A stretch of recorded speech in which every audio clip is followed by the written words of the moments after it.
Indian renewable energy development agency limited के बारे में बात करते हैं। इराडा लिमिटेड के बारे में बात करेंगे। पावर सेक्टर के लिए फाइनेंस का काम करती है। स्टॉक 200 के आसपास आ गया दोस्तों। स्टॉक में एक तरह से गिरावट देखने को मिली, 310 से गिरकर 200 के आसपास आ गया है और नतीजे आए थे इसके। आपके पोर्टफोलियो में इराडा का स्टॉक है तो इसके नंबर्स की बात करते हैं, उसी के अनुसार आगे की बात करेंगे और आगे शेयर प्राइस कैसा रह सकता है नेक्स्ट 3 मंथ 6 मंथ। तो इराडा के बारे में बात कर रहे हैं तो पावर सेक्टर के लिए ये फाइनेंस का कामकाज करती है। शेयर प्राइस की बात करते हैं तो पिछले 1 साल का रिटर्न अभी भी 100% से ऊपर का है, 107% का रिटर्न है, जबकि अभी शेयर में गिरावट भी देखने को मिल रही है। 210 212 के आसपास आ गया शेयर, 310 से गिरकर। तो शॉर्ट टर्म में एक तरह से गिरावट रही है, बेयरिश ट्रेंड रहा है। जुलाई के बाद इसमें गिरावट देखने को मिली है, बट उससे पहले एक तरह से तेज़ी बनी थी इराडा में दोस्तों। तो जिन्होंने लोअर लेवल पर ख़रीदारी की है तो स्टॉक अभी भी ऊपर की तरफ है, बट जिन्होंने जुलाई के बाद ख़रीदारी की है स्टॉक नीचे की तरफ है। तो शेयर प्राइस की बात आगे करते हैं। सबसे पहले इसके नंबर्स की बात कर लेते हैं जो इंपॉर्टेंट होते हैं किसी भी कंपनी में निवेश करने पर या इन्वेस्टमेंट कर रहे हैं तो उसके नंबर्स को ध्यान देना चाहिए और उसी के अनुसार फिर शेयर कारोबार करते हैं। इराडा के ये फाइनेंशियल नंबर हैं। Indian renewable energy development agency limited का ये फाइनेंशियल रिजल्ट है। टोटल रेवेन्यू की बात करते हैं तो 1698 करोड़ का है। करोड़ में नंबर्स हैं और इससे पहले क्वार्टर में 1629 करोड़ का था। एक साल पहले 1252 करोड़ का था। टोटल इनकम का जो अपडेट है, अदर इनकम को हम प्लस करके देखते हैं। टोटल इनकम का जो अपडेट है कंपनी का वो 1698 करोड़ का है। टोटल इनकम 1698 करोड़ का है। 1630 करोड़ का इससे पहले क्वार्टर में था। 1253 करोड़ का साल भर पहले था। तो सालाना ग्रोथ है, टोटल इनकम बढ़कर आया है। क्वार्टर एंड क्वार्टर के हिसाब से भी देखते हैं तो टोटल इनकम बढ़कर आया। कंपनी का जो टोटल एक्सपेंसेस है 1160 करोड़ का है और प्रॉफिट का जो अपडेट है, profit loss for the period का जो अपडेट है 425 करोड़ का है। 387 करोड़ का प्रॉफिट इससे पहले क्वार्टर में था। एक साल पहले 335 करोड़ का प्रॉफिट था। तो अब की बार प्रॉफिट बढ़कर आया है। अर्निंग पर शेयर की बात करते हैं 1.58 का है, 1.44 का इससे पहले क्वार्टर में था, 1.38 का साल भर पहले था। तो इराडा के जो नंबर्स हैं तीसरी तिमाही के दिसंबर क्वार्टर के, उसमें ग्रोथ देखने को मिल रही है। सालाना क्वार्टर एंड क्वार्टर के हिसाब से भी मुनाफा बढ़कर आया है। 425 करोड़ का मुनाफा हुआ है कंपनी को। अब जैसे कि ये फाइनेंस का कामकाज है इसका, और कंपनी का जो कामकाज है फाइनेंस का है, तो ग्रॉस एनपीएज नेट एनपीएज का जो अपडेट है परसेंटेज में 2.68 का ग्रॉस एनपीएज है, 1.50 का नेट एनपीएज है और एक साल पहले 2.90% का था, 1.52% का साल भर पहले था।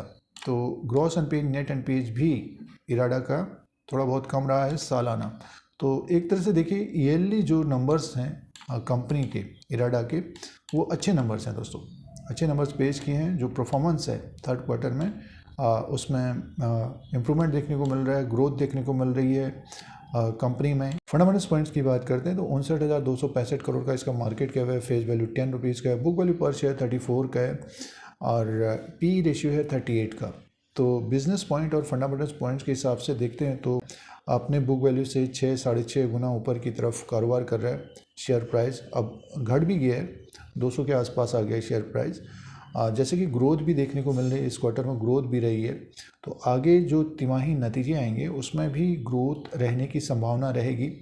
पावर सेक्टर एक तरह से फोकस में भी है और ज़्यादा से ज़्यादा फाइनेंस होगा तो इराडा का रेवेन्यू और प्रॉफिट बढ़ता हुआ नजर आएगा और ग्रॉस एनपीएज नेट एनपीएज में भी स्टेबिलिटी रहेगी तो प्रॉफिट ज़्यादा से ज़्यादा रह सकता है दोस्तों। तो ये बिजनेस पॉइंट और फंडामेंटल्स पॉइंट्स हैं। एक नज़र शेयर प्राइस के अनुसार बात करते हैं। जो निवेशकों ने एक नज़र शेयर प्राइस के अनुसार बाबात करते हैं, जो निवेशकों ने 100 रुपीज़ के आसपास खरीदारी की है, स्टॉक आज भी 218 में है दोस्तों, ऊपर की तरफ ही है। 111% का रिटर्न दिया है निवेशकों को पिछले एक साल में। 101 रुपये 20 पैसे इसका लो था, 310 रुपया इसने हाई बनाया। तो 310 से गिर करीब 200 के आसपास आ गया, 100 पॉइंट नीचे की तरफ आ गया। तो जो निवेशकों ने जुलाई के बाद इसमें ख़रीदारी की है, ट्रेडिंग की है या मोमेंटम के लिए ले लिए, वो निवेशक एक तरह से ट्रैप रहे हैं। बीच में देखिए एक तेज़ी देखने को मिलती है, बट दोस्तों 230 तक गया था, अभी फिर से स्टॉक नीचे की तरफ है।